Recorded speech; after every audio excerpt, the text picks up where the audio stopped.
और जब हजारों लाखों परिवार पर पड़ा तो कांग्रेस कहां सोई हुई है? कहां वो काले कपड़े, कहां है वो कार्यकर्ता, कहां है वो पदाधिकारी, कहां है उनके 100 से अधिक सांसद, कहां है उनके राज्यसभा मेंबर, कहां है उनके मुख्यमंत्री, कहां है उनके एमएलसी, कहां है उनके विधायक?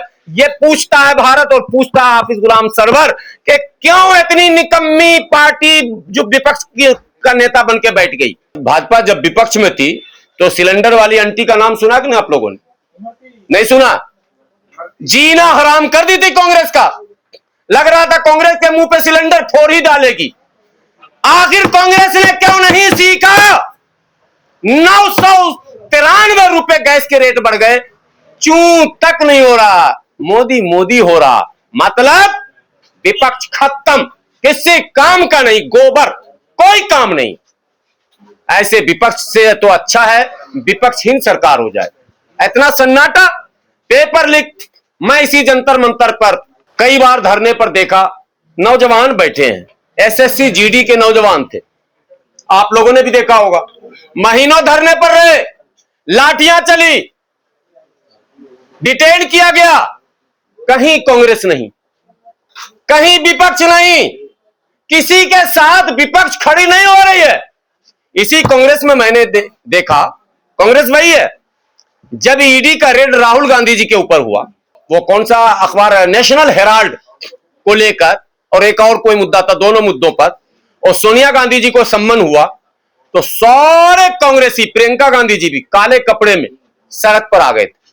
जो महिला अध्यक्षा राष्ट्रीय है कांग्रेस की, अलका लांबा जी, उन्होंने तो बिल्कुल वो जो दोनों रोड के बीच जो डिवाइडर होता है, लेट गई थी वहीं। जब आपके परिवार पर पड़ा तो आपने ताकत दिखाया, और जब हजारों लाखों परिवार पर पड़ा तो कांग्रेस कहां सोई हुई है? कहां वो काले कपड़े, कहां है वो कार्यकर्ता, कहां है वो पदाधिकारी, कहां है उनके 100 से अधिक सांसद, कहां है उनके राज्यसभा मेंबर, कहां है उनके मुख्यमंत्री, कहां है उनके एमएलसी, कहां है उनके विधायक? ये पूछता है भारत और पूछता है हाफिज गुलाम सरवर कि क्यों इतनी निकम्मी पार्टी जो विपक्ष का नेता बन के बैठ गई। नीट पेपर लीक हुआ और धर्मेंद्र प्रधान जी प्रधान की तरह आते हैं और बोल के चले जाते हैं, कोई सवाल करने वाला नहीं। किसकी हिम्मत है सवाल करेगा? बोला मीडिया को खरीद लिया। भाई तुम्हें भी खरीद लिया क्या? तुम्हें तो नहीं खरीदा। अखिलेश जी आपको भी खरीद ली क्या भाजपा? नहीं ना, आओ मैदान में। राहुल जी आपको भी खरीद ली, नहीं, आइए मैदान में। आप धरना प्रदर्शन आंदोलन क्यों नहीं करते हैं? ये पूरे भारत में बेचैनी है। सिर्फ मुसलमान को एक सॉफ्ट आपने पकड़ा, सरकार खिलाफ खड़ा कर दो। छात्र को क्यों नहीं करते? खुद क्यों नहीं अगुवाई करते? देश में पिछले 12 सालों में एक भी आंदोलन अगर सफल हुआ तो आप बताओ। कोई दूसरा अन्ना पैदा हुआ हो तो बताओ, कोई दूसरा केजरीवाल पैदा हुआ हो तो बताओ। कोई आंदोलन नहीं, दूर दूर तक आंदोलन नाम की चीज नहीं। बिहार में पिछले 4-5 वर्षों में 20 बार छात्रों पर लाठी डंडे चले, सर फूटे, हाथ पैर टूटे। आप लोगों ने देखा कि नहीं देखा? सोशल मीडिया पर खबरों को प्रमुखता नहीं दी जाती, विपक्ष उस पर कोई कार्रवाई नहीं करता। जब हाथ पैर टूटे छात्रों के तो तेजस्वी जी क्या कर रहे थे? पप्पू यादव जी क्या कर रहे थे? पप्पू यादव जी कभी कभी थोड़ा सा निकल जाते हैं, इसीलिए वो किसी पार्टी में नहीं रहते, वो पार्टी से भी निकल जाते हैं। धरने के लिए जो बेचारे निकलते हैं तो पार्टी से भी उनको निकलना पड़ता। बाकी नेता घर से नहीं निकलता है तो पार्टी भी उसको पार्टी से नहीं निकालती है। ऐश परस्त पार्टी है, इसका मतलब मौज मस्ती के लिए पार्टी बनाए हो। मुसलमानों का वोट और तकिया का वोट, मजे से पड़े रहोगे, ये नहीं चलने वाला। इसलिए देश के नौजवान छात्र जो पढ़ने लिखने वाले हैं, उनसे मेरी विनती है, सीधे सरकार से संवाद करना सीखिए, विपक्ष को बिल्कुल साइड कीजिए। यही चीज मुसलमानों से भी कह रहा हूं, सरकार से सीधा संवाद कीजिए, विपक्ष को बीच में मत लाइए। ये किसी काम की नहीं, ना ये सत्ता में रह के काम कर पाई, ना ये विपक्ष की भूमिका निभा पा रही है। गैस के रेट बढ़ गए, कोई मतलब नहीं, पेट्रोल के रेट बढ़ गए, कोई मतलब नहीं। एक ट्विटर भी कौन सी कंपनी है? जब ट्विटर नहीं था तो सरकार नहीं चलती थी। जेपी आंदोलन में ट्विटर था क्या? जेपी आंदोलन में ट्विटर था क्या? उस टाइम आंदोलन हुआ कि नहीं हुआ? इंदिरा गांधी को हिला कर रख दिया कि नहीं रख दिया? सत्ता को बदला कि नहीं बदला? क्या मतलब है ट्विटर पर लिख दिया 2 लाइन? बहन जी का वही हाल, सिर्फ ट्वीट। अखिलेश जी का वही हाल, सिर्फ ट्वीट। राहुल जी का वही हाल, सिर्फ ट्वीट। अरे भाई ट्विटर तोड़ो, मोबाइल फोड़ो, सड़क पर आओ। अगर सड़क बेआबान और सुनसान हो जाएगा तो सरकार आवारा हो जाएगी। सरकार के माने डीएनए में होता है। हमारे उस्ताद डॉक्टर एजाज अली साहब कहते हैं कि सरकार के डीएनए में फिरौनियत होता है। कोई भी सत्ता में रहे उसके अंदर वो चीज आ जाती है। सत्ता का जो गुरूर होता है, सत्ता का जो घमंड होता है, वो आ ही जाता, नेचुरल। विपक्ष इसीलिए लोकतंत्र में होता है कि सत्ता के लोग सत्ता के नशे में भटके नहीं, उनका नशा उतारने के लिए विपक्ष मौजूद होता। लेकिन यहां तो विपक्ष है ही नहीं। नीट का अंजाम देख लिया आपने, एसएससी जीडी का देख लिया, सेना की बहाली में वही हाल, शिक्षक बहाली में वही हाल। अभी बंगाल में इसी मुद्दे पर सरकार हारी है। बंगाल में शिक्षकों की बहाली हुई, घोटाला हुआ, हाई कोर्ट ने बहाली पर रोक लगा दी। ऐसे 50 मतलब बहालियां हैं जिस पर कोर्ट ने रोक लगा दिया क्योंकि उस पर घोटाले का आरोप है। क्यों ऐसा हो रहा? उसमें कांग्रेस, उसमें भाजपा नहीं है। अब भाजपा आई है बंगाल में, देखते हैं, ऐलान किया कि उसको हम नौकरी देंगे दोबारा। देखते रहना, सबको देखना, और अगर नौकरी दे तो समर्थन भी करना, कोई विरोध नहीं। अच्छे काम का एकदम सपोर्ट कीजिए, खुल के कीजिए। तो नीट समेत तमाम पेपर लीक पर भारतीय जनता पार्टी की सरकार को कोई भी विपक्ष चुनौती दे नहीं पा रहा है। इसलिए नौजवानों को मैं अपील करता हूं कि वो स्वयं संगठित हो, स्वयं आंदोलन करें, उस सरकार से स्वयं संवाद करें। बीच में नेता जो दलाल के रूप में आते हैं उनको आप स्वीकार न करें। उनके पास सारी ताकत है लेकिन वो आपके लिए नहीं लड़ेंगे, वो हमारे लिए नहीं लड़ेंगे। ये उनका इतिहास रहा है, ये उनका किरदार रहा है, ये उनका तरीका रहा है, अब तक वही तरीका है। एक प्याज की कीमत बढ़ती थी, सरकार गिर जाती थी। थोड़ा सा डिसबैलेंस सरकार होती थी, सरकार को लोग घेर लेते थे।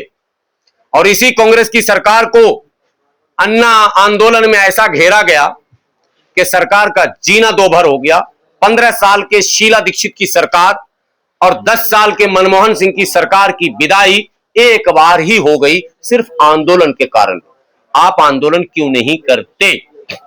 आप ट्वीट कर अपने आप को संतुष्ट क्यों मान लेते हैं? यह सवाल जनता का, जनता की तरफ से है। ऑल इंडिया यूनाइटेड मुस्लिम मोर्चा सरकार से मांग करती है, आदरणीय प्रधानमंत्री नरेंद्र मोदी जी से हम मांग करते हैं, शिक्षा मंत्री से मांग करते हैं कि ऐसी व्यवस्था हर हाल में हो कि किसी भी कीमत पर, किसी भी पेपर का, सिर्फ नीट की बात नहीं, कोई भी कॉम्पिटिटिव एग्जाम में अगर छात्र बैठते हैं उनका भविष्य उससे जुड़ा होता है, उससे कहीं भी छेड़छाड़ की कोई गुंजाइश नहीं होनी चाहिए। ऐसी व्यवस्था आपको बनानी चाहिए। यह विनती मेरी है, यह अपील मेरी है। जो अभी 2026 में नीट का पेपर लीक हुआ है, अब पेपर लीक के बारे में भी आप लोगों को इसलिए मैंने ये जहमत दी, ये मुद्दा तो मुसलमानों का नहीं है, ये सबका है। हिंदू, मुस्लिम, सिख, ईसाई, जैन, पारसी, आस्तिक, नास्तिक, अगड़े पिछड़े, सबका मुद्दा है नीट का, सबके बच्चे नीट में। लेकिन ये जो नीट पेपर लीक हुआ है, ये पेपर 2026 में लीक हुआ। आप में से कोई पत्रकार ऐसे हैं जो 2024 में मैंने कांग्रेस मुख्यालय का जो घेराव किया था, तो आपके संज्ञान में हो, जब 2024 में नीट का परिणाम आया था तो उस परिणाम में एनटीए पर आरोप लगे थे, परिणाम में गड़बड़ियां आई थी। 720 नंबर जो उसका फुल मार्क्स होता है वो कईयों को आ गया था और नंबर डिसबैलेंस हो गया था। नतीजा ये हुआ था कि जिसके मार्क्स 700 आ गए थे उनका भी एडमिशन अच्छे कॉलेज में नहीं हो रहा था, चूंकि नंबर ही बहुत ज्यादा दे दिया गया था। हल्ला हुआ, हंगामा हुआ।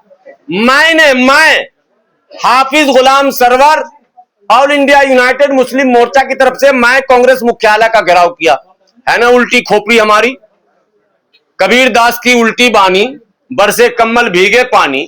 अरे भाई, सरकार को ना घेरना चाहिए, मैं कांग्रेस को क्यों घेरने गया था? मैं वहीं से फिर शुरू कर रहा हूं। पेपर लीक की बात अगर कांग्रेस की माने तो शायद 98 टाइम हो चुका है paper leak. Paper leak Congress के जमाने में भी हुआ भाई, पेपर लीक आरजेडी के जमाने में भी हुआ है, समाजवादी राज में भी पेपर लीक हुआ है। लेकिन पिछले 12 वर्षों में जब अधिकांश राज्यों में भारतीय जनता पार्टी की सरकार है और केंद्र में भी भारतीय जनता पार्टी की सरकार है, तब पेपर लीक हुआ। लेकिन पेपर लीक के खिलाफ एक हादसा पिछले 5-6 दिनों पहले दिल्ली में हुआ है। उस हादसे को मैं आपसे मिलाऊंगा। आप लोगों ने सुना था बस, उसमें भी बस था, निर्भया केस, बस पे ही घटना घटी थी। वहां भी उस महिला बच्ची के साथ निर्मम कहिए, निर्दया कहिए, और जो कुछ कह लीजिए, बेरहमी के साथ उसके आबरू से भी खेला गया और उसके जिस्म से भी खेला गया था। शीला दीक्षित मुख्यमंत्री थी, केंद्र में भी कांग्रेस थी, यहां भी कांग्रेस थी, दोनों जगह कांग्रेस थी। आंदोलन ऐसा हुआ कि इंडिया गेट पर डेली शाम में मोमबत्तियां जल रही थी। कोई चौक चौराहा खाली नहीं था। हर विधानसभाओं के चौराहों पर लोग खड़े थे, श्रद्धांजलि दे रहे हैं, वो सपोर्ट में खड़े हैं, सिंपैथी दे रहे हैं और सरकार के खिलाफ नारेबाजी कर रहे हैं। आज घटना घटी, अखबार में इतने सा जगह मिला, दो टीवी में जगह नहीं मिली। क्यों? इसलिए कि विपक्ष में कोई दम नहीं है। ऐसी कई घटनाएं दिल्ली और देश के अंदर घट रही हैं, विपक्ष कोई रोल अदा नहीं कर पा रहा सिवाय राजनीति के। इसलिए मैं घुमा फिराकर अपने मुस्लिम नौजवानों से कहता हूं, क्योंकि मेरा संगठन मुसलमानों को अवेयर करने का काम करती है कि चाहे नीट का मामला हो, चाहे इज्जत आबरू से जुड़ा हुआ मामला हो, मॉब लिंचिंग का मामला हो, चाहे कोई भी मामला हो, या मस्जिद मंदिर का मामला हो, आप विपक्ष पर भरोसा करेंगे तो धोखा खाएंगे। विपक्ष कभी भी आपके लिए खुलकर मैदान में नहीं आएगा। वो अपनी ताकत से आपकी दिफा नहीं करेगा। आपको या तो अपनी लड़ाई खुद लड़नी होगी या फिर आपको हिकमत से नया रास्ता चुनना होगा। लड़ाई किसी मसले का हल नहीं है, हिकमत से बहुत सारी जंगें जीती जा सकती हैं। इसलिए आज मुल्क में वो जमाना है जिस जमाने में हम चाहें तो हिकमत के साथ मौजूदा सरकार से तालमेल बैठाकर मौजूदा सरकार से सीधे सीधे संवाद करके अपने समाज की उन समस्याओं का समाधान कर सकते हैं और विपक्ष के वरगलाने से अपने आप को बचा सकते हैं। ये मैसेज, ये संदेश, ये पैगाम देने के लिए आप लोगों को बुलाया था।